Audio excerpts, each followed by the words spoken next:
Good day, everyone. My name is Antonia Anyao, and I'm the Programs and Learning Officer at Eco Innovation Center. And it's my absolute pleasure to welcome you to the fourth edition of the Art of Technology, that is AOT 6.0 Pre-Conversation Series. This year's theme is AI and the Lagos digital economy, which has set the stage really for thought-provoking discussions about the transformative potential of artificial intelligence in shaping our world as we know it. A big shout out to the Art of Technology Lagos, an incredible initiative curated by the Eco Innovation Center and proudly powered by the Lagos State Ministry of Science and Technology, Innovation and Technology, really. So over the years, AOT Lagos has grown into a flagship event, right?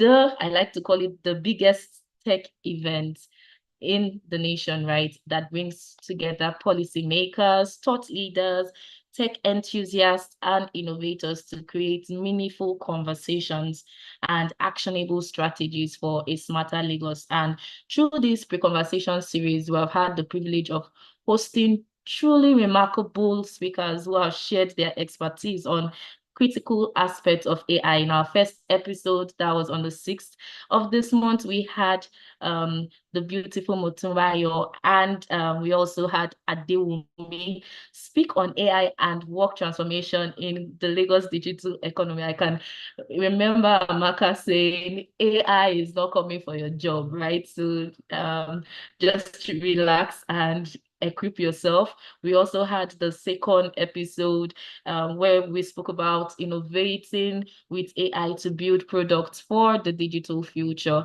And we had a stellar lineup with Emmanuel Itoje, the enterprise system engineer at and Microsoft MVP. It was really like a masterclass, as we well observed for those who participated in that session. We also had Adedoyin Sola Adeyeye, the product manager at Revent Technologies, and we had Samuel Fanijo, the co-founder of Epigen Neo AI, handled that session. And it was really remarkable to see the transformation and innovation taking place in our world today, right? Even in the healthcare sector, with case studies given by our speakers. We held the third episode last week, and it brought us to the crucial topic of data policies and privacies, ethics, and AI in the digital economy. And for this session, we had Adironke, the managing partner at Paystones Legal, and we also had Kingsley Owadara, the founder of Pan Africa Center for AI Ethics and mentor at AI Ghana, join us for that episode. And all through the journey, it's really been insightful. It's been remarkable. I've learned a lot being on the panel and co-moderating this session. As always, I'm not alone. I have my beautiful co-host, the beautiful, the remarkable, the dynamic Amaka Eze on call today, and she's going to work with me side to side as we take through today's topic, which is harnessing AI for economic transformation. And today promises to be just as impactful, right? Even better, right? We'll be exploring how AI can unlock unprecedented opportunities for economic growth, innovation, and inclusivity with another lineup of beautiful minds. And I'm going to leave that for Amaka, who is going to be unveiling to us our speakers. And just with that, I'm just going to be passing the mic to Amaka.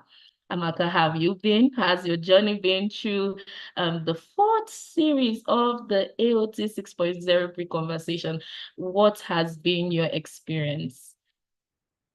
Thank you so much, Antonia. It has been very, very, very, again, I say very, very remarkable. In fact, it's so good to know that we have people, especially young minds, in taking over AI right now. You know, it has from the very first time we started the pre-conversation, it's been enlightening, it's been educative. In fact, you know something? I recently had to start in fact, maybe very soon I'll be an AI tech.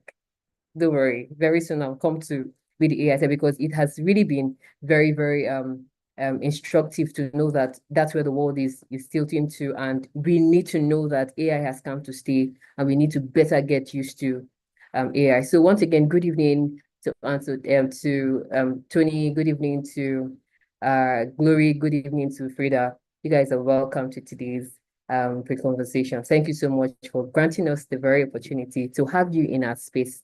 Welcome once again, guys. So I would like to introduce us so that we know the persons that are in the room. I know we know our names, but let's know what we have done and what we've been doing so far. So I'm going to start with Tony.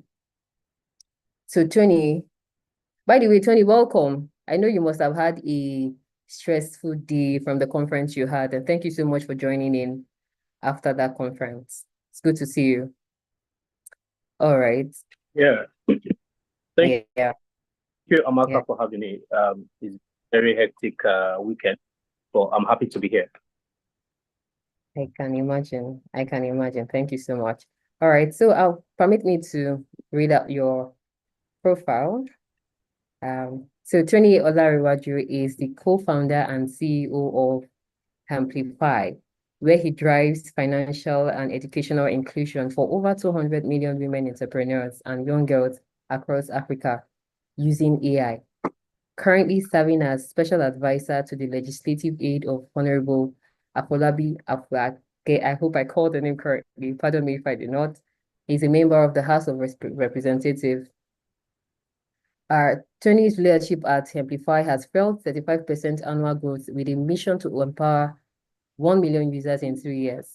With over a decade of experience working with global brands like Microsoft, MTN, and Dangote Flour Mills, he specializes in digital strategy and tech innovation.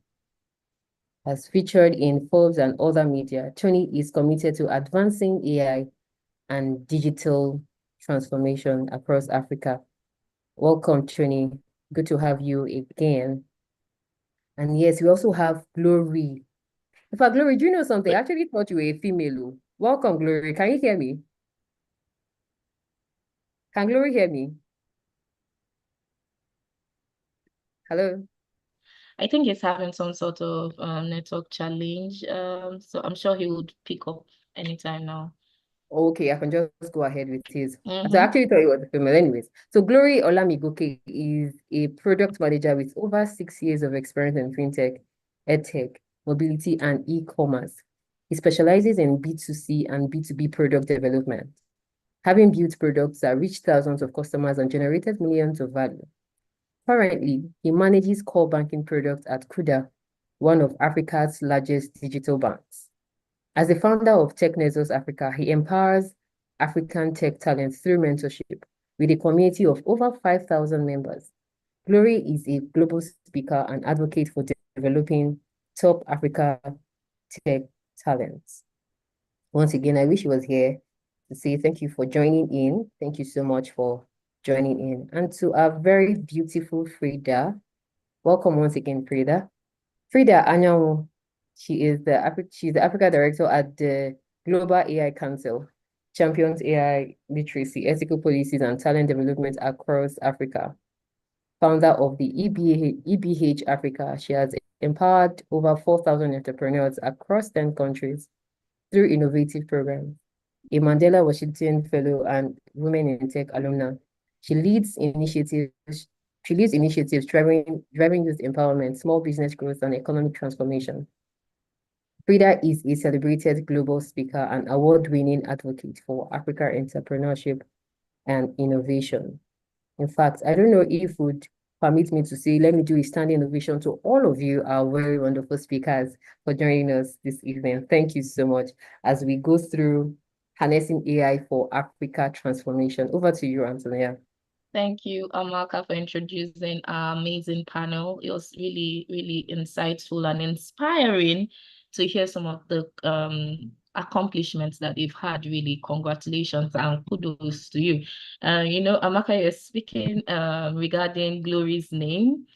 And just on a lighter note, speaking on name, I must say I feel I have like my brothers and sisters on the call because I have Anthony Olarewaju on call, who kind of bears like the male version of my name, Anthony. And then I have the beautiful Freda Anyanwu also on the call. So it seems like I'm in the right place to be right now, right? So it's my day, really. I'm having fun. All right, so let's just go right to it. And what's the relevance of today's topic? We're talking about harnessing AI, right? And it's very important and crucial to note that artificial intelligence is no longer a futuristic concept. It's a transformative force that is actively currently reshaping economies around the world. Its immense potential spans across industry such as healthcare. We have finance, agriculture, transformation, offering solutions that optimize decision-making, enhance productivity, and foster economic expansion. For developing countries like Nigeria, AI presents us with a unique opportunity to leapfrog traditional industry processes, and we've already seen that begin to play in the market. However, the road to nursing AI's full potential is not without challenges. Addressing infrastructural gaps to developing talent pipelines and creating effective policy framework, there is much work to be done. So yes, we celebrate the victories we've had thus far, but we acknowledge that there's still a gap to fill, and that's one of the reasons the Art of Technology Lagos has been created to kind of speeding up the launch, like a launch pad for the country, particularly Lagos State, right? And that's one of the reasons I always give a big shout out to the creators of the event. Let's just go right to the question. I know speakers are fully packed, fully loaded for us. And with that, let's start with the beautiful lady in our midst. I'm going to be asking Freda our first set of questions. You heard not too long ago, Amaka read the remarkable bio of Freda, like truly, truly, truly inspiring, right? So Freda, as the African Director for the Global AI Council, you are at the forefront of AI adoption across the continent, really. What do you see as the most promising AI applications in Africa economic transformation over the next decade? Thank you, Freda.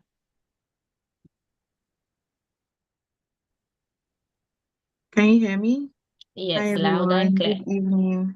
Good Thank you evening. so much for having me. I think, Antonia, you and I have to have a conversation afterwards because we share the same surname. I don't know why. Yeah, I don't know that you're my sister. Who It knows? could be my Do lost you know sister. some, sorry, do you know something? I haven't had to ask her if that's your sister, so you guys are related or I something. haven't, I haven't met her. This is the first time I'm meeting her, so we have to have a conversation afterwards. Mm-hmm.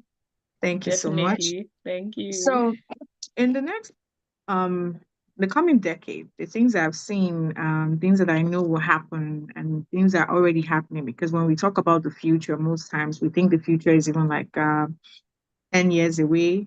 The future is even from 2025 because permit me to chip in that in 2025 we'll have globally 85 million jobs that will be replaced by artificial intelligence. And I like to also say that AI will not take the jobs of anybody, but it will transition us into new career paths.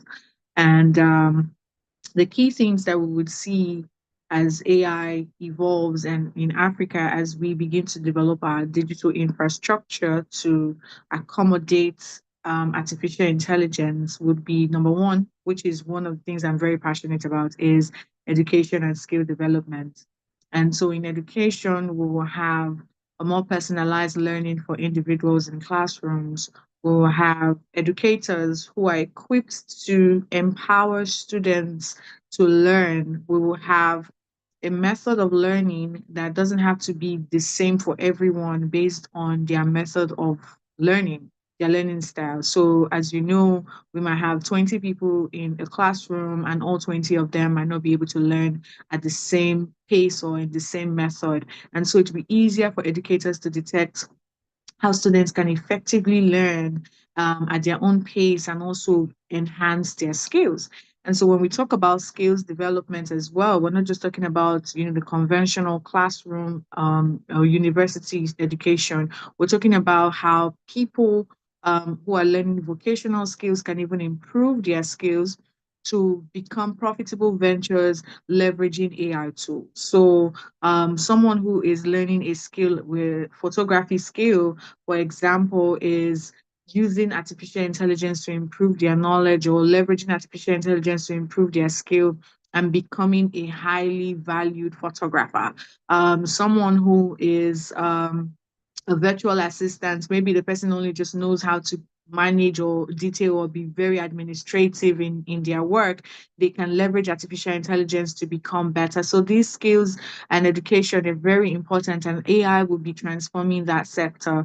Another thing that we would see is the healthcare sector.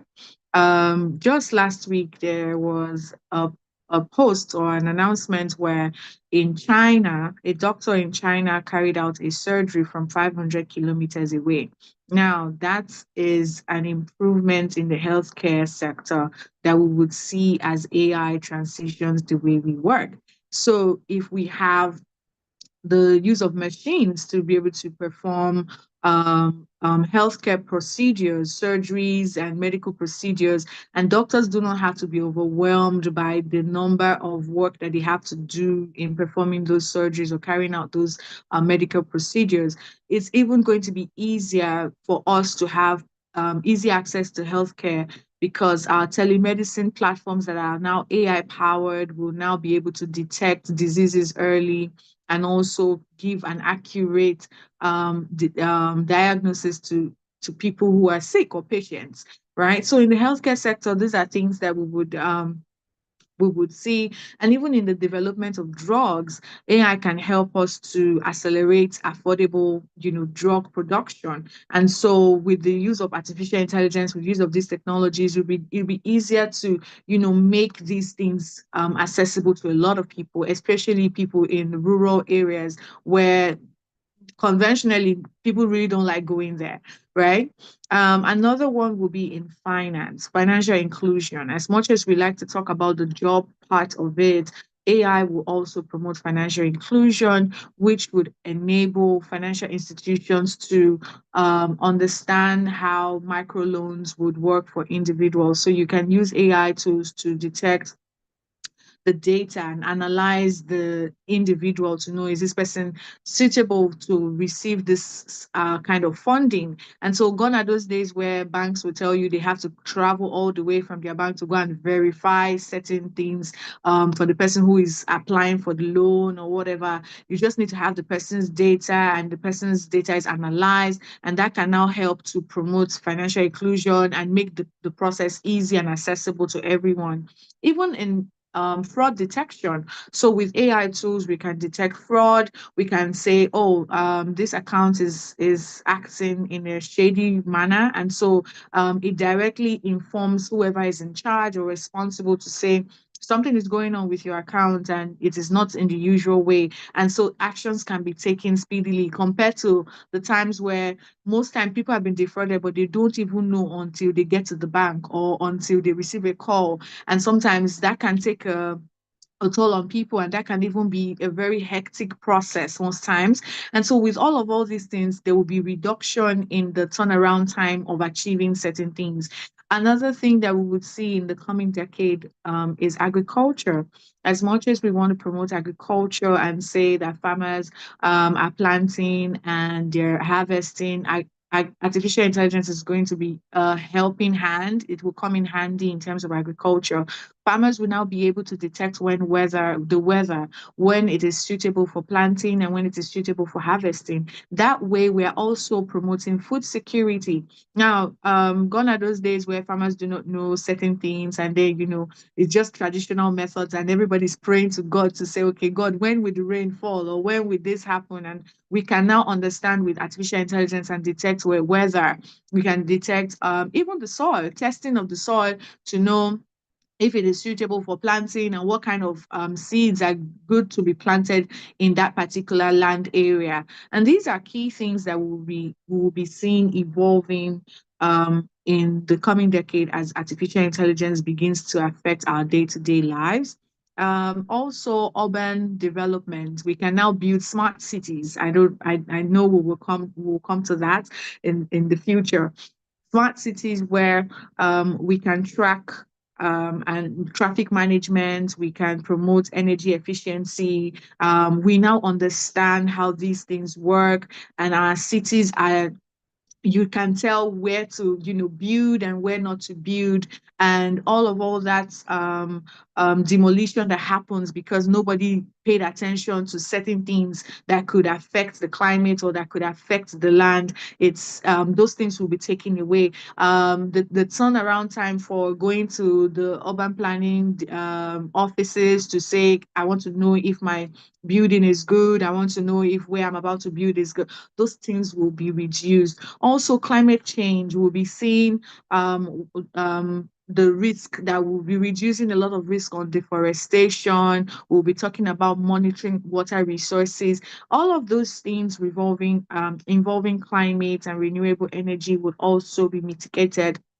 And so in the coming decade, like we've mentioned, these things from education to healthcare to finance to agriculture to climate to urban development, these are the things that we'll see. Even in transportation, already we're seeing smart vehicles. Tesla is already doing a lot of things with the Cybertruck and even with the Cybercab now. That was as at this early this week, the Cybercab was tested, right? And so we can see these things are coming into play. We, like I mentioned before, transitioning people into new career paths. There'll be new opportunities for people to now explore areas of work, explore areas where they can thrive in the workforce. So yeah. Definitely. I feel you did a lot of justice to that question. It felt like you already like spoke at length the whole essence of the pre-conversation really, and how true really. But before we go off camera, I know off camera, I have a question. You cited the case study of Tesla. So just curious, would you drive a Nigerian automated car? Like, I'm just curious. It just popped into my mind. Would you ride? I'm not trying to say you're biased or anything. I'm just curious. I wanted to know your point of view. Would you be open to riding an automated car produced by Nigeria? I'm just I curious. am very much open to it. The thing is, Wow.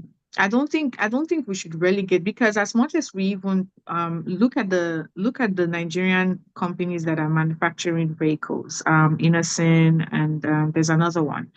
They all have sound vehicles compared to the vehicles that are imported into Nigeria, right? And if you place them, they are on the same road. But the thing is, we as Africans, one thing is that we avoid our own production. And the only thing that can save Africa is Africans. So we cannot push anything rather than, if our Africans are building it and they have the skill set and they have the resources to build it, I would definitely be supporting. And if we have good roads, not that our robots will now drive somewhere else.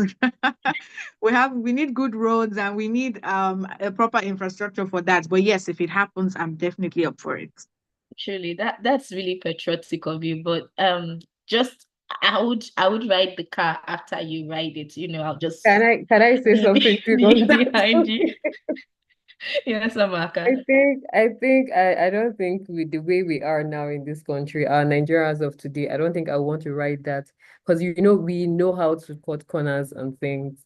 We know how to, maybe at the time when you just enter the car and then it takes you to God knows where. Maybe the person has not, or may not be able to have fixed one knot or the other. The person just takes you somewhere. So for Nigeria today, Oh, with the way I think you're being biased, Amaka. with the Amaka, way No, with the way we cut corners no, with if the people she's can build expressing herself. financial She's expressing herself. institutions from scratch and we can trust them with our money and we Mhm. can trust them with our systems, I think we need to support them. We may not get it Yeah, right at first, right? I think that's where the But concern is, getting it yes, right we may at not get it first. right at first, and I'm not saying it has to be 100%, but I'm saying that if there is a motive and there is a drive to do something like that, we can actually do it. The only thing that we need for people like that are the right resources and the right kind of support. Because if government agencies and the right private organizations are also championing the same thing, it is not only leading to innovation, it's also leading to economic growth. So Okay. if we're saying this person has the knowledge and the skill sets to do something like that, the only reason why they are cutting corners is because maybe the people who are providing them supplies are fake, or they are trying to cut costs, just to, when people are trying to do the MVP or the prototype, it's a bit, the next thing you hear that the thing is flying, sometimes is running, and it's not actually stable. But the thing is, if we can have the right channels that are supporting these kinds of innovation, then I think we're good to go. Thank you, Fred. And that's what the art of technology is all about, right? Resource, right? Support to foster economic growth. But I still stand my ground. I would enter the car when you're done. Yes, just when you're done. But I will enter. That's the most important thing. I will enter the car. But after I have seen you driving it. And you spoke so much about how AI is bringing efficiency, right, to operations in the workplace. And I think Tony really he leaves this out at Amplify, yes, where they are all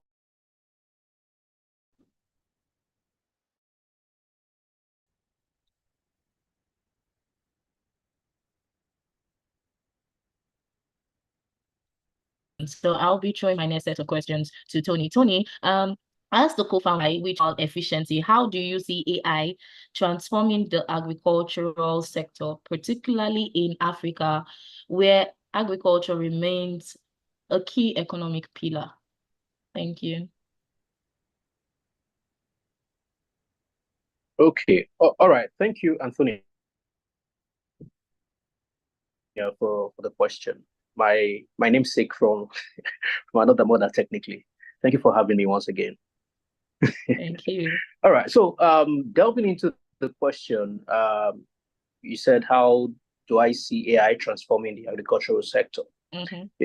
So basically, what has been going on for a couple of years, I used to say, when I'm called to panels or to speak at places like this, I used to say that it's so unfortunate, rather, that in this part of the world we're just getting to know about AI. As a matter of fact, as far as I know, AI has been in existence for me for about 10 years, actually. I remember back in school that we were taught artificial intelligence, and that's not even 10 years ago, that's like 20 years ago, around that range. So it's been in existence for a long time, but it's just getting to this part of the world, you know. So for agricultural sector, how AI is transforming, first of all, I would like to mention there is one that we call precision farming. So what precision farming does basically is that it enables farmers to analyze soil conditions, for example. Farmers are able to know that, okay, I don't just want to put my seed into the soil, get fertilizers and the likes. You can actually use AI to predict or to analyze the condition of the soil before you do what the typical farmers will do. They just get the farmland, get the seeds, and then put the seeds into the soil. So it really helps eliminate inefficiency with respect to that. And it also helps you to reduce wastage, because imagine you've put your seeds in on a farmland, and then you eventually discover after like a few weeks, and you discover that the land is not as fertile as you thought it to be. So AI can actually help you do that. That's one. Apart from that, it can also help you predict what the weather is going to be like. This has been in existence for a long time, like I mentioned earlier. We all see weather forecasters, telling us how the weather is going to be 6 months from now, a year from now. And then back then, because we were very young, we would imagine or think that, are these people magicians? How do they get to know that rain is going to fall 3 months from now? How do they know that rain is going to fall, despite the fact that we're in a dry season? How do they know that rain is going to fall consecutively for about 3 days? So that's where AI comes in. Basically, it helps you predict the weather patterns. It also helps you know the whether the crops you're wearing, whether they are very healthy. Aside this, what AI also does is that it helps you optimize your supply chain. The bedrock of any agricultural institution is supply. So what AI actually helps is, what it does is it helps you predict what your demand would look like within a certain period of time. So because you're able to predict what the demand will look like, it helps you in a way to prepare for that demand. Unlike what we have generally, whereby farmers never get to predict if demand for their products is going to surge, is going to skyrocket. They just assume. So AI basically eliminates that assumption. Then it improves their productivity. Instead of them to have produced, let's say, 50 baskets of pineapples, for example, they can expect that, okay, we're getting to a particular season when these pineapples or these tomatoes will be in high demand. So AI basically helps them predict these types of demand. Then farmers as well, they can connect with the buyers, because it's easier for them now. They can also negotiate fair pricing and things like that. So I think one other thing I will quickly mention is that AI can also help you provide insights, to help farmers adapt to climate change. So climate is a very sensitive topic that multinationals, big organizations, global organizations, they are very interested in.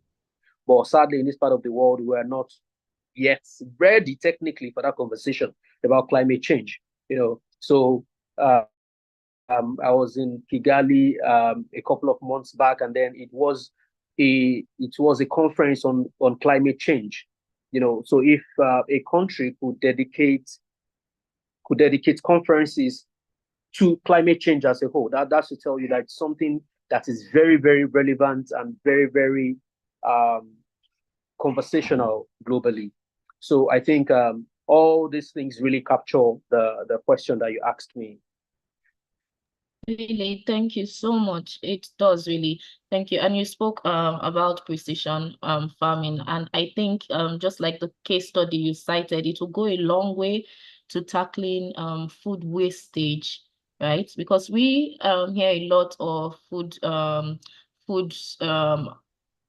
unavailability issues. We hear lots of complaints about hunger and all of that, how food is not easily available for some individuals, especially in some parts of the world, really. But sometimes we leave the whole food wastage pandemic away from it. So I think really incorporating AI would also go in a long way to tackle the problem of food wastage, as you so clearly cited, to also help the farmers to budget more effectively, so they're not wasting resources, they're not wasting food resources, they're not wasting financial resources. Thank you so much for that, Tony. And with that, I'll be asking Glory the next set of questions. Hi, Glory. So having a little bit of network issues earlier on, but it's so glad to have you back on call. All right. Thank you. So I'll be asking Glory the next set of questions. Glory is the founder of Tech Nexus Africa, and you worked at the intersection of technology and business. How can AI be a game changer for businesses in Africa looking to improve their competitiveness in a global market? All right, awesome. First of all, I think that my co-speakers or facilitators have said a lot, right? So I'm just going to maybe niche down a bit to talking around stuff that relates to what I do on a day-to-day. That's being a product manager, right? I think that AI has been a game changer, right? And businesses, when I say businesses, I'm actually referring to the founders, startup founders and business owners, right? Who are able to take advantage, will find that themselves, um, doing better, in terms of all round, business revenue, their product quality of product and more than the average business owner. One key thing that AI has really changed a lot is that right now, as a startup founder, for example, the time to building your prototype, the time to building your MVP, is now much faster, right? When you utilize AI, and some of the critical AI tools that have come up. And so, I have in my head, for example, I want to build a logistic app, right, to improve the agricultural food chain, right? So connect basically, or I want to build a logistic app that would enable, um, let's say logistic app on the marketplace that will enable farmers, or something, from when they have their crops available, that will take care of the entire supply chain up until when it gets to the final consumer. That's just, something from my head. And so I have that idea. I can easily pick an AI tool today, document that idea, and get a breakdown of what it will take, the requirements, the roadmap, all the way to the design. So I was good if I'm starting off, for example, with a web app, maybe, or mobile app, for example. Can you give me a sense of what the design, what the user flow, the user journey would look like from sign up? What are the key requirements or key features that this product needs to have? AI basically can help you document all of that journey, right? All the way to actually designing the flow or the UI, right, of the product, the app. And if you want to be crazy, and you have all of this, obviously you need to go through and ensure that you are grounded in, so it's not just AI leading the way. If you now say, okay, fine, I mean one man army right now, I do not have funds for a large team. You can actually also use AI, to convert the UI to code, and build your web app, right? Obviously, it makes sense to get, at least a software developer who can, look at all of the code and ensure that any bits of bug here and there are corrected.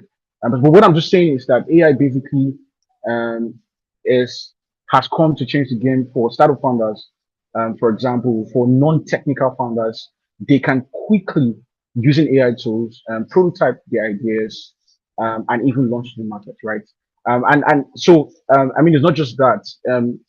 Marketing, right? From an African startup or business sense, it's also much easy, right? Now you can design, graphics, using AI, which, make part of your marketing assets. You can come to social media plans. You can create ad copies. You can create, social media, posting calendars and all that stuff. So, I know persons, for example, startups, lean companies, lean startups that, are heavily utilizing AI to just drive their marketing strategies. And all they have is just somebody who has some experience, who can sit in, take all the strategies that comes in, interpret it, and they just start to basically implement, right? And so, for much bigger companies, there's a lot. I know companies, for example, much bigger companies, that are using AI, to improve their customer experience. They're using AI to power chatbots. They're using AI, basically to, also grow their revenue lines. So, um, for the average African business owner or startup founder or more, there are a lot of opportunities, that AI currently, provides. And I think that we need to jump on the train. The question is, how will this lead to, make us more competitive? If we can utilize these tools, then I believe that we can even play bigger on the global space. Yes. Thank you. Fantastic. Yeah, I Go was on. going to tell Amaka that, okay, so I was going to congratulate Glory for the remarkable work Technox Nexus is doing. They're actually offering a kind of a mentee program for tech startups, so that I felt that was really remarkable to mention. And Amaka, what I could pick up from what Glory said. He said a lot of amazing things, but one thing I picked up was AI simplifies the process, right? So nobody has an excuse to say, oh, I can't do it. I'll just sit down and wait for the government. No, you can just literally go search it out. And I I wanted to I was going to meet Amaka and tell her that a friend of mine just recently relocated, and when he was in the country, he didn't really used to cook. So we have AI helping some people in the kitchen to cook the rice. Is that basic? Nice, Amaka, nice. over to you. Oh wow. It's so, in fact, I was eager to speak because it was more like, I was excited for startups. It was more like good news for startups. Like, oh, so, those hurdles we go through when you want to start businesses and all of that. So AI has come to take things off and, made things easy. And that's a very good one. I'm sure if our audience are listening, I'm sure a lot of person will want to just go start something. The important thing will now be, what idea can you conceive? What problem do you want to, what problem do you want to solve?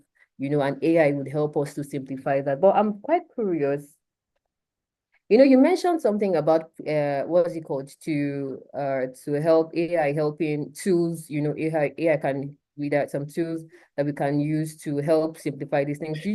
Would you mind to share some AI tools that these startup companies can use? Do you have anyone handy that we can use? Because this is Lagos, and so enough of over time we tend to have theories. Tend to have conversation on these things, and we are not seeing the practicals of this thing. So if there is a knowledge of these tools that some of these persons can use right now, hands-on, what are they? If you know any, we can, and anybody can also give us thoughts on Freda or Tony, anybody. Yes, yeah. Okay. Okay, so I just start off, and maybe some of my the other speakers can contribute. So I'd say that I'd start from the most popular and obvious one, ChatGPT. When I said being able to use AI to so what you're saying is that I want to build X and X product. I want to Mhm. start X and X business. I want to build an X app. You can throw that in with the right queries to ChatGPT and get an entire load down of what the process, the requirements, the specifications, technical, non-technical. And so ChatGPT is in there. For design, for example, the most popular design tool today is Figma. Figma has currently integrated AI, into its core product. And so you can also go into Figma, put in the prompt, and have like a design flow created for you. So there's ChatGPT, there's Figma, there's a platform called Framer. We also have Designs AI. So these are tools, for example, I've mentioned four.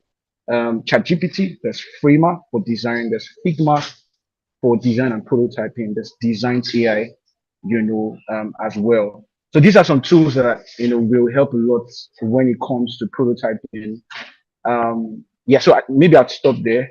I don't know if my other speakers have more to contribute at this point on the Okay, tools.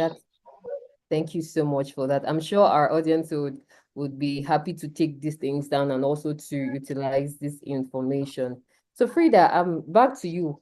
In fact, you gave me, I don't know whether I would say the things you said made me feel like AI is in the future or it's now, because we you kept on saying, it will help our educational system, skill development, the health sector and all of that. So I'm wondering why we're not using this AI in our schools, especially in our public school. This is Lagos we're talking about. And the very essence of our AOT conference is we're looking at how Lagos can be, AI and Lagos digital economy, how we can improve or better still, boost our economy, right? So how can AI today help our public schools in Lagos? How can we integrate this tool in our education system in Lagos State? Freda, please, over to you. This is a very I like when I like when everybody's asking me questions and then they channel it to education, because one key thing I'm passionate about is education. As much as I'm very driven about economic empowerment and prosperity, I really think that education plays a critical role because education enables us to have um, an educated workforce, and not only the conventional education, but in terms of skills development, in terms of vocational training, in terms of hands-on projects that people can take on and not just empower themselves, but also empower the community. So education has a critical role it plays. Even in entrepreneurship, there's entrepreneurship education.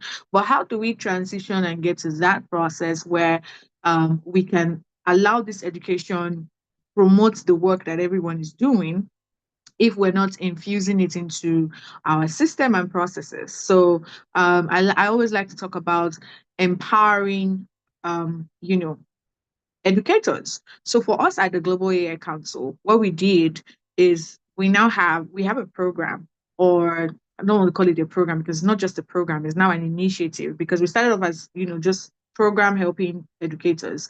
So we call it the AI Educators Lab.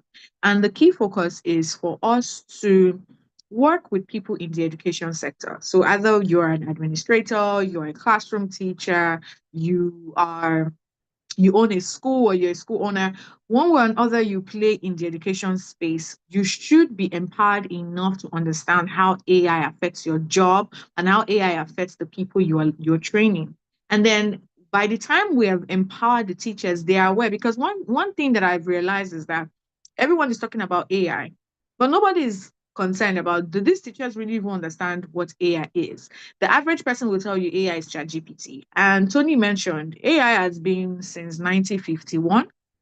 And in a nutshell, if everybody begins to think that AI is ChatGPT, it limits the attention to what it can do, the possibilities and the outcomes that people can achieve with artificial intelligence. And so when teachers are enlightened, not just told how to use ChatGPT, but they are involved in what it can do for them. Now, in education, teachers can understand how to analyze data. So data analysis is not only for people that work in tech, it's also for people who are in the classrooms. But it's not the very technical component. We can give them the basics of what data can do for them in the classroom. We can give them understanding of how data can improve their efficiency, taking out those lesson planning that they do and all of that. There are tools for that. About a month ago or 2 months ago, we invited a Nigerian startup founder who is building an AI tool that empowers teachers to reduce turnaround time in delivering lesson notes. And these lesson notes are from the curriculum, and the curriculum is also given by the Ministry of Education. And so all these things flows down. So if there is a process that allows teachers to effectively have proper training, not just teacher training. Now, before we go into certifying educators, now we need to technically involve them in the processes. Before we start telling teachers to go ahead and teach, we need to start checking their technicalities or their technical skills. So it's not only about, oh, I'm a teacher, I know the psychology of children, I understand how to manage kids. Do you understand how to work with the kids in your classroom so that you can attend to each of them? You are also a teacher who can promote inclusivity, and AI can help you do that. So are you teaching all of them at the same level, at the same pace, or are you ensuring that you're giving or paying attention to the children who have special needs, or the children who are not learning at the same pace and the same pace with everyone? Now, another thing too is infusing AI into the curriculum. Now, if we talk about public schools, these kids are going to be learning AI, whether we like it or not, from different places. A 14-year-old from weeks ago was reported dead because he was chatting with an AI tool, and because of the non-ethical use of that artificial intelligence tool, it got to the point where the child had to take his life. Now, these kids are on social media, or they hear their parents talk about it. Why not start nurturing them into understanding what it is? Tony mentioned that he did artificial intelligence in school. I did artificial intelligence in school, but it was because I studied computer science. right? And even the computer science that I studied and the artificial intelligence we're taught, we were given the other basics and it ended after school, right? So if someone or a child already understands what AI is from secondary school, let's say as soon as you get to your GSS3, as you're entering into your SS1, where you begin to choose science or art, you begin to also understand what AI is about. Let's say because at that age, your mental capacity is forming properly and you can now easily make certain decisions. And so we're teaching you the basics. We're teaching you from machine learning. We're teaching you how to develop softwares like that. So it's basic. We're talking about prompt engineering, those little things that the student can learn as they grow. It also helps them to transition careers because 5 years ago, nobody would tell that they wanted to be a prompt engineer. There was nothing. If anybody had gone to tell their parents that they wanted to be a prompt engineer, it would sound very weird because parents would have the understanding that my child either becomes a lawyer or a doctor or an accountant or an engineer. But now there is an attention to what AI can do in the various sectors. And so if I want to become a doctor, I need to now start learning what are the tools that AI is offering to enhance my skill to make me a technical doctor. What are the skills that will make me an efficient and technical accountant? So if I'm going into the accounting field, I don't just want to learn accounting, I want to also learn how I'm going to be relevant for the future of work in the field I have chosen. Now, these are the things that we need to be infusing in our schools, either private, either public. If government is opening AI labs in government schools, the same way when we were growing up, we used to have a computer lab. We can now have an AI lab where kids can be nurtured to practice these things. Kids can be nurtured to, understand these things from STEM to building, putting robots together to understanding how to communicate with the tools. It helps them to create that formative understanding at the young age. They're already understanding what it is. And it also helps our workforce because when that child grows into university now, they can do certain things, and if they want, whatever field they've chosen, it doesn't have to be in computer science or it doesn't have to be in software engineering. They can be effective as they proceed. And so these are things that I feel will help our education sector and eventually improve the workforce. So much. This is really, really amazing. In fact, it's been good news so far. It's been good news so far to know that these things are not just rocket science. These are the things that we can incorporate in. In fact, this re-echoes what we had the last time we had a quick conversation. I don't know if you can remember when we talked about education and we were saying, let us incorporate in their curriculum AI study. Yes, Definitely. Thank you so much for that. This is really amazing.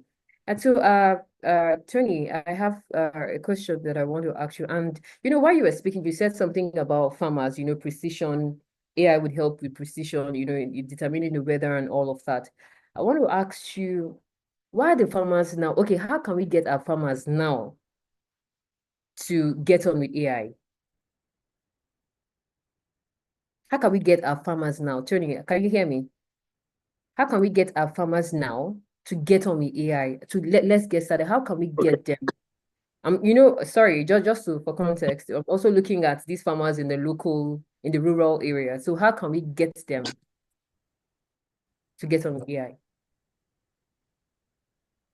Oh, okay. So basically for these farmers, the interesting thing is we need to understand that they are first in the rural areas, right?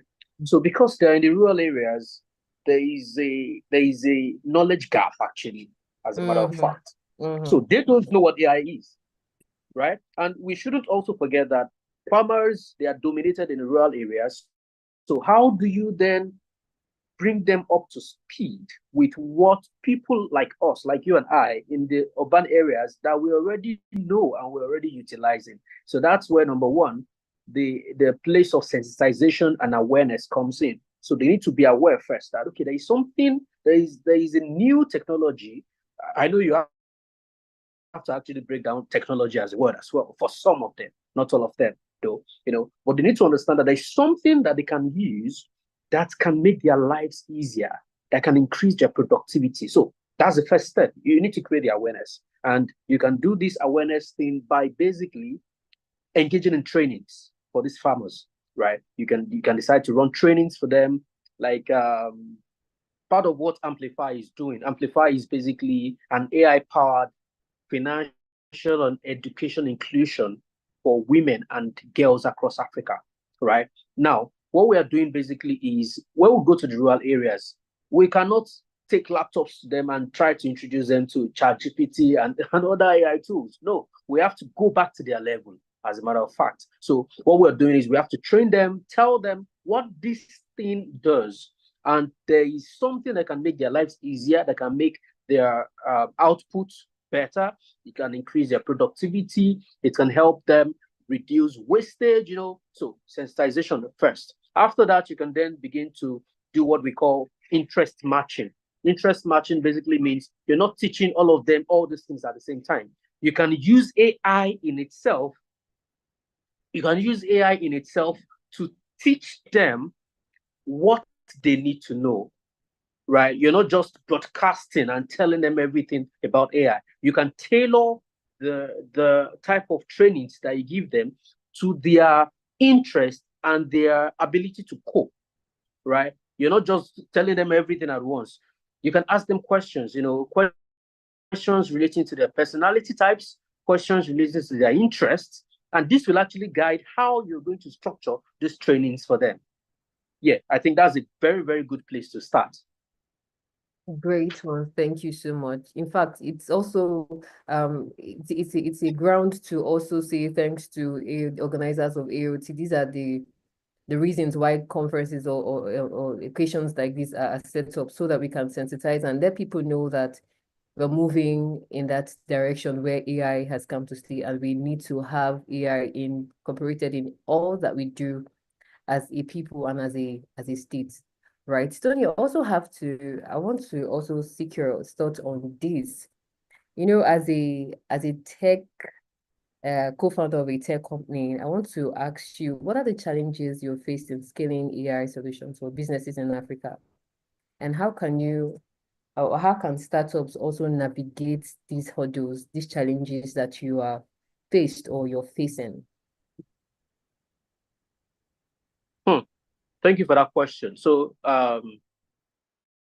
building Amplify has been very challenging. I mean, it's not been easy, right? Because what we're building is global. It's a global solution to local problem, right?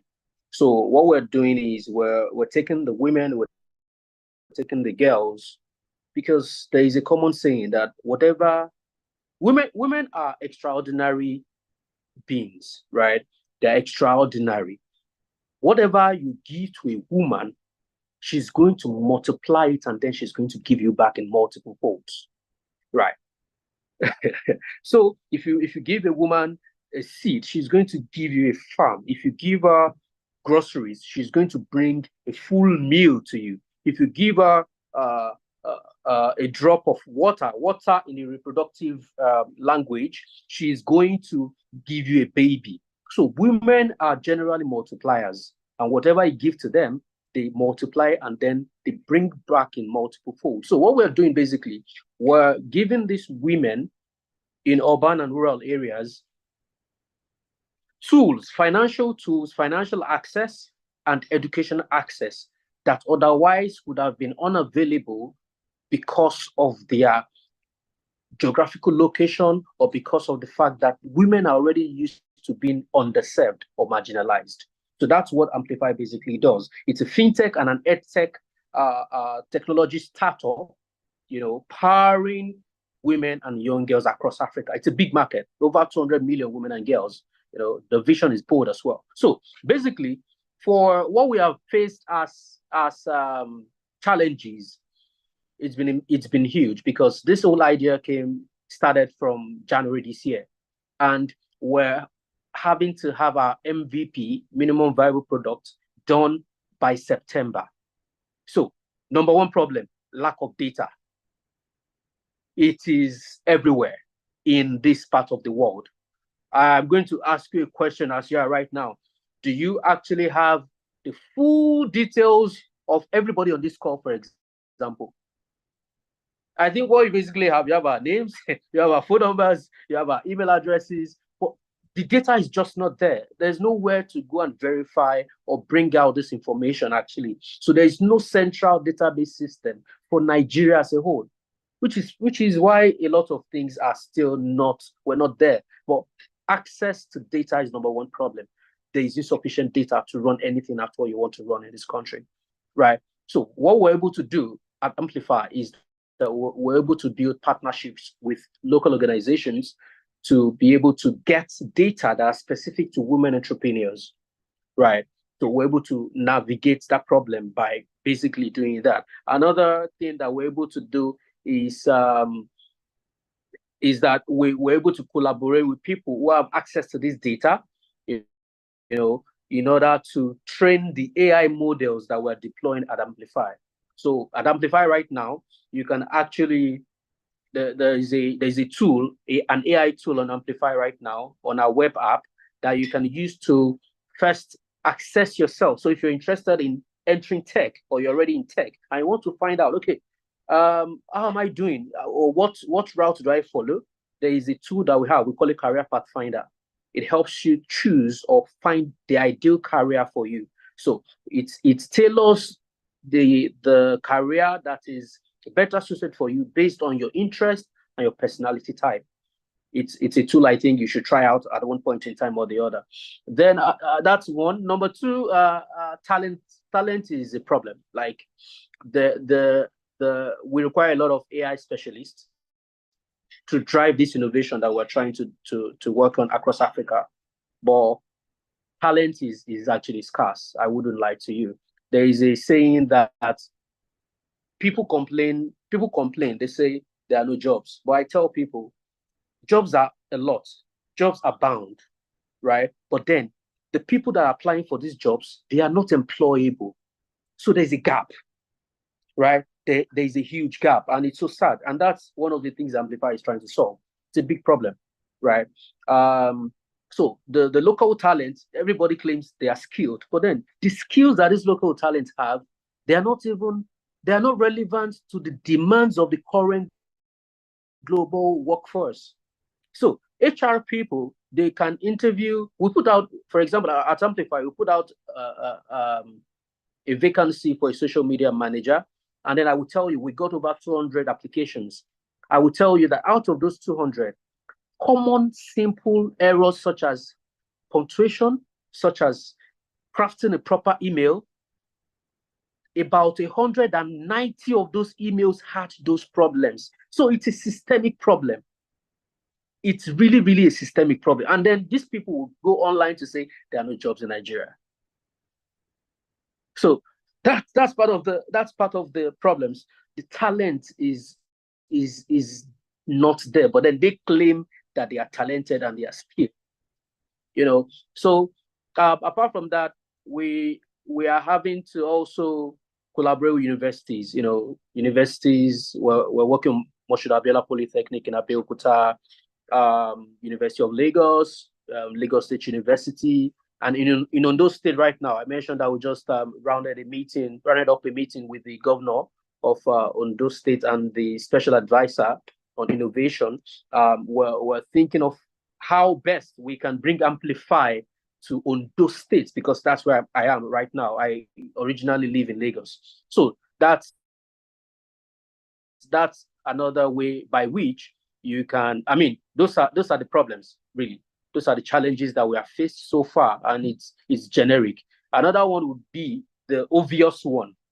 I saved the best for the last and the most relatable.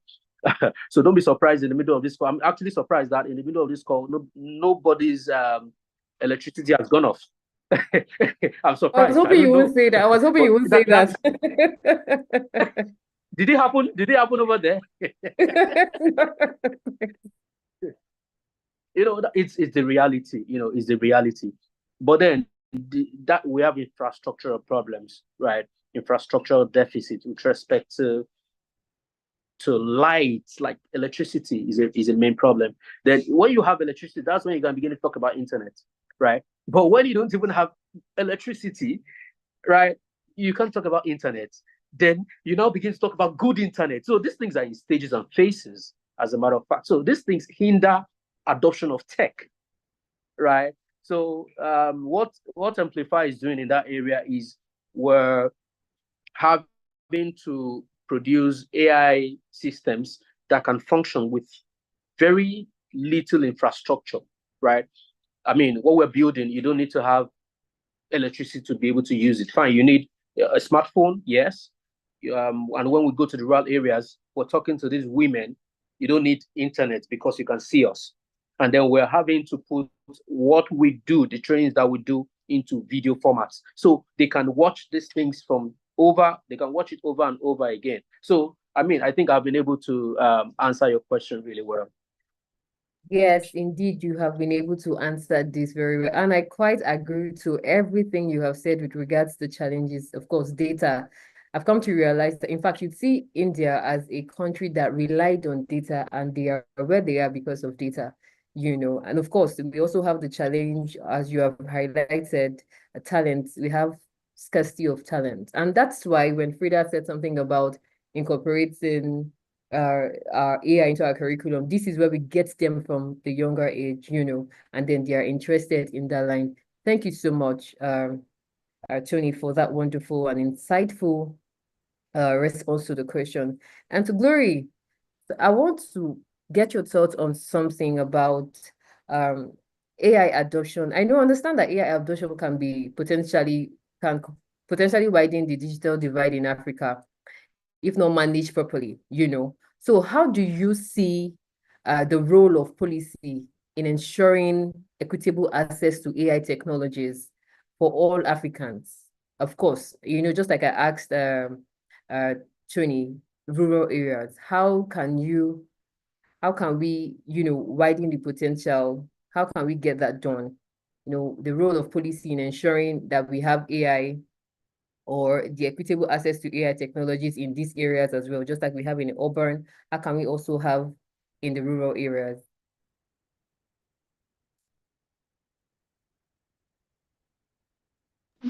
Right. Thanks. Right. Something has been clearly established from Tony and Frida Mhm. clearly has been the fact that some of the problems we have with AI adoption today is systemic, right? In fact, most of the progress we've had in terms of the large organizations with resources, with funds, with the talents, right? Who are driving adoption in an African context. What they have been able to do and achieve has really been in isolation. It's like trying to swim against the tide.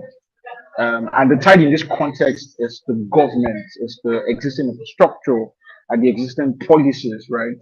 And so they have some muscle, they have some funds. And then, in spite of what the external environment says, internally they can strive to grow adoption, integrate AI into their operations so that they are, you know, the goal, of course, is revenue, right? Now, your question, which is around what can the government do? I think it will really start from the basics, right? Before I talk about policy, we need to have basic infrastructure in place, right? The urban areas fare better compared to rural areas, like Tony has talked about. If we can improve electricity, if we can improve internet connectivity, like for example, today I had some difficulty during the meeting initially. All the networks around me failed, and I'm not in the village. I'm in the center of Lagos, right? The heart of town. And you have these occurrences, which are sort of happening too frequently. I know you guys say I should probably get started, but that's a different conversation. My point is that if Africa will thrive, we have to get the basics right. We don't need NEPA electricity just to see our houses in the dark. That is intertwined with this conversation. That is intertwined with digital transformation. That's intertwined, you know, with growing digital literacy, right? We've talked about digital education. We've talked about AI education. Having more better electricity and better internet connectivity will help this will make this easier. And for the startups and companies, the private companies, or the private part of our technology ecosystem, that want to ride on this, it will make it easier for them to. Now, in terms of policy, um, if the government adopts AI, for example, as a tool for a national development, and not just leave it to the large business and enterprises, there will be growth, right? And so I think it's direction that the current minister of communication and digital economy, Bosun Tijani, is starting to adopt, even though there's been criticism around that and all that. But if the government can look at the current wave, look at the current trend, and say that we don't want to be left behind.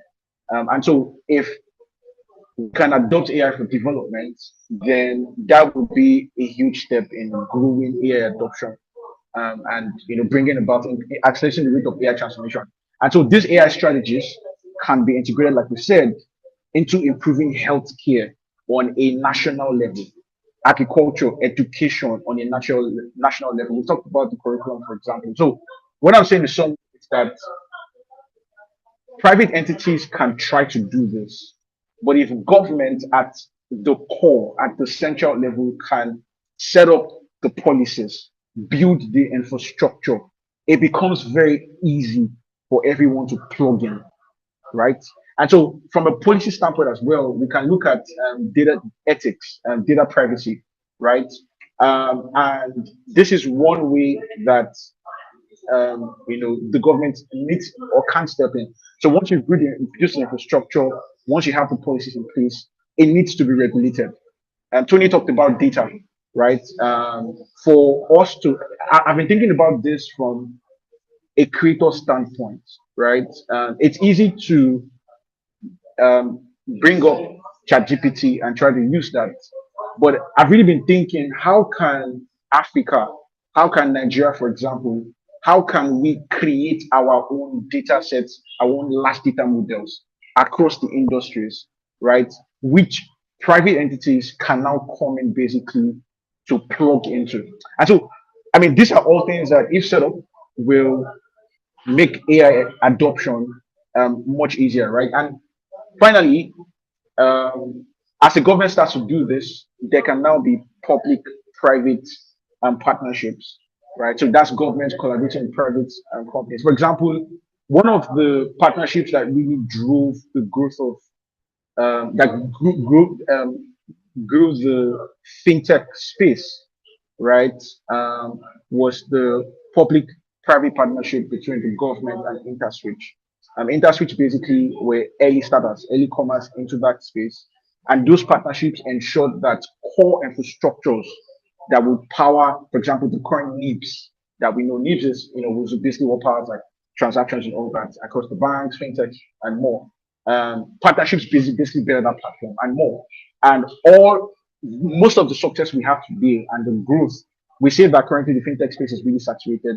Copies are rising up every day.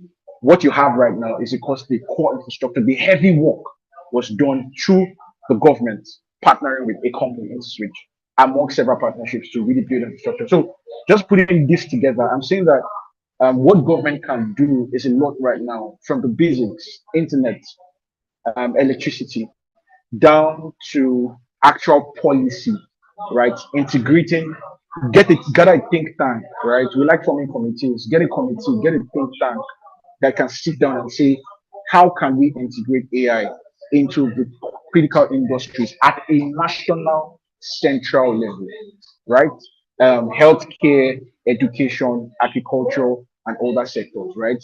And then those um, once the think tank has sat and conclusions are made, the actual policies are formed, and then it would once that happens, you'd see that AI adoption will just really grow. Even the smaller companies will really be able to just plug in and just scale up from there. You so much, Glory. That was really amazing. I heard you say that the whole thing lies on the government, making an intentional and conscious effort to make these policies national, to have both the rural and urban in one space without any form of class. Right. Thank you so much. So we've been talking about harnessing AI for economic transformation. So Frida, I would like to get your last thoughts on this. We've been on this. I would just like to get your final words on this. What are your thoughts on this? Final. 1 minute. Thanks. Can you repeat it? Can you So I repeat just the need your last part? final thoughts. No, so we've been looking at harnessing AI for economic transformation, right? So I need your final thoughts on this. How can we move forward from here? This is Lagos. Okay, so Remember, we're looking at Lagos as yes, this is yes, as Lagos. our case study, right? Yeah, exactly. You know, it is Um, Lagos and every other state, you know how it mhm. is. Yeah. So yeah, I mean, I love the conversation, from Tony to Glory. And I love Tony's concept about the agricultural part. Definitely, aside even in agriculture, I keep hammering that there is a digital divide in the conversation around AI. And one key thing that brings that divide is the narrative that we push around about AI, which is the fear narrative. So the narrative of everyone knowing, oh my God, my job is going to be replaced very soon. And oh, robots are going to be everywhere. Robots will kill us. Robots will do this. It's bad. That narrative is keeping people from exercising their knowledge or seeing the possible outcomes that AI can achieve for them. So that we need to bridge that. We need to start promoting more AI literacy programs. We need to start going into rural communities to educate people. When I talked about education, a lot of people will stop at urban areas, urban educators. What about the people who are teaching the schools, community schools in the rural areas? Because one day those students who are in the community schools will come to the urban area, and then how do you want them to compete, with students in the urban schools? So we need to be able to bridge that gap. We need educators who can say, I have the same access to the information as much as the person who is in the state house. I have the same access to opportunities as much as someone who lives in Lekki Phase 1 or in Victoria Island, right? And there is no gap, there is no divide, there is no gender bias, it is transparent, it is inclusive. And that's one of the things that we need to champion. We need to start Fantastic. looking into policies that can promote the education of individuals on artificial intelligence. Thank you. Not just talking about our educators now, but for our students. And then even government officials themselves need to understand. Yes, you know what I'm saying. They need to understand um, how AI is going to affect their jobs. Gone are the days where we go to an agency and you see a pile of documents, files, all over the place, and you're like, I'm here to check for my documents, and they need one secretary or another to start searching from one file to another. These things can be digitized. These things can be analyzed using artificial intelligence tools. State house, government officials also need to understand how AI works in their own agencies or in their own offices, right? So when we talk about artificial intelligence, the person who is leading agricultural initiatives in Lagos has to understand what AI is going to do in agriculture first before we're going into the farms, into the rural areas to promote this. Because if it doesn't start from the top to the bottom, it will never go from the bottom to the top, because there will be a gap, there will be that divide there. And so the key things for me are educating people, bridging the gap, ensuring that we have the infrastructure. A lot of people still don't have access to smartphones. A lot of people still don't have access to internet connectivity. And when one of the panelists was talking about the tool they're building, so that people don't even need those big things to access these tools. It makes it easier. But then again, we still need internet connectivity. And a lot of people don't even have access to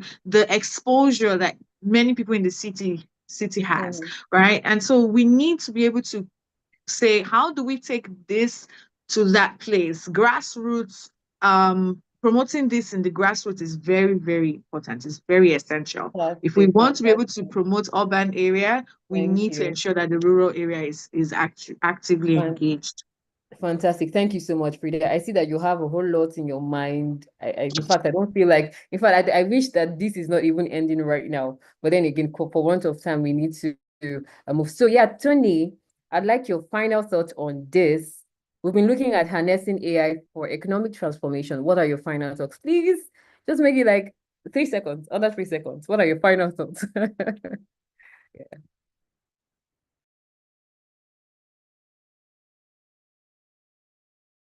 Yes. Did you say 3 seconds? Yes. Yes, 3 seconds, please. 3 seconds expired already. Anyways, so my final thought is basically for AI to thrive, because it's a different setup entirely. For AI to thrive, we all need the cooperation of the government. The government can set up innovation labs, whereby AI is being taken as a subject matter on its own, and not attached technology. Because, in all honesty, we've not even seen where we're going. We're just scratching the surface. And there's something that I would like to say on a final note. Whatever you do, make sure that AI does not use you. You should Mm, rather use AI. mm, Thank mm. you. That's words on stone. I'm going to engrave that. Whatever you do, make sure AI does Make not sure use AI you. does not use you. You Fantastic. use AI. Thank you so much. Antonia, that's a take home word though. Yes, it is. I'm going to just customize it somewhere. So yeah, Glory, just your final thoughts on this, please. Okay, so like I've been clearly established, right? There's One immense second. potential. Thank you. 1 second. 1 second. There's immense All right. potential if All right. Africa with great adoption for AI. And how I think that this can contribute to economic transformation. I talk about two areas. We need to train and raise more talent. I think Tony said that, right? And that's something we're doing at Tech Networks, right? Where we have training, mentorship initiatives and programs for African tech talent, right? We need to train more talent um, around how to use AI and how to use AI well and properly. Like Tony said, not AI using them, but they using AI effectively. And also the government. Like I think that in Nigerian context, if we can drive AI adoption from the government and the building of basic infrastructure, the building of critical infrastructure, I think that all the rest of things we have to do, the platforms we have, the companies we have, the businesses, the startups, will be a lot easier, right? So two things: we need to raise and train more talent within Africa, and we also need to get the government through every measure. We need to keep speaking up. We need to keep having this conversation so that the government can start to find ways to integrate AI into the core and center where possible of of the innovation and the development, and the growth that they are implementing, across the country. Thank you so much for that very wonderful response. Thank you so much. Antonio, over to you. Thank you, Amaka. It's really been insightful. My notes is full, and just like I think I also have like some favorite taglines. I think yours is whatever you do, don't make AI use you. You use AI. We've also had some remarkable taglines. Freda was telling us AI is not chat GPT. We heard right support, right resource to drive economic growth. Tony was talking about no, Glory was talking about private-public partnership. It's been such a remarkable session today, and I want to use this time to thank our beautiful audience, those participating with us from Zoom and those streaming on YouTube. Thank you so much for making a date with us, and we hope you've learned a couple of themes from today's session, right?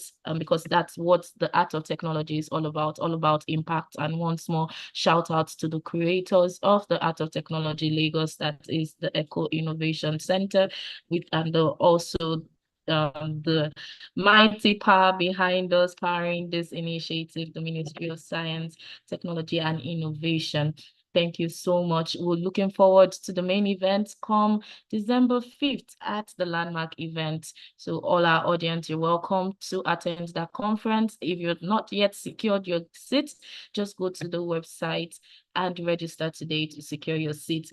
I think my final parting line would be, I'm looking forward to an automated car. We're speaking earlier with Frida, right?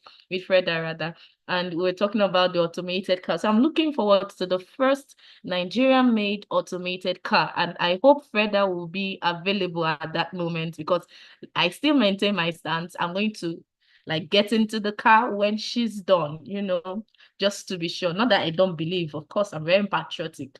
All right, so I'm just going to wait till when she's done, and then just to double check, I'll wait for a marker to be done, and then I would get in. Don't All worry. right, so thank you so much. Thank you, everybody, for staying this late. We usually round up on the clock, 8 p.m. West African time exactly. But as you have observed, our speakers are so full of information, full of passion, right? All because they want our economy to be better. They want us to take advantage of this resource that the world really is feeding on, right? To make our country, our continent better and bigger as it should be. Bye, everybody. Thank you, Amaka. It's really been exciting being with you. Thank Bye. you. Thank you, Bye. Tony. Thank you, Freda. Thank you, Glory, for taking our time to be with us. We'll see. All Are you right. sending us the recordings? Bye, Yes, it's everyone. on Yeah. YouTube. Yes, so anybody can Okay, you can fantastic. go, if there's any of the session you really just want to just focus on, you can just go to the YouTube channel and we watch the whole session. Thank you very much. Bye, Oh, everybody. fantastic. And Thank you. shout out to All right, Madam bye, Tito. Yeah. I everyone. see Thank you. I see JP also on Thank the you, call, and Glory. Edak. Shout out to the Glory team. seems to be getting started Bye, already. everybody. I think Glory is just getting started. We have to call it a Bye. wrap.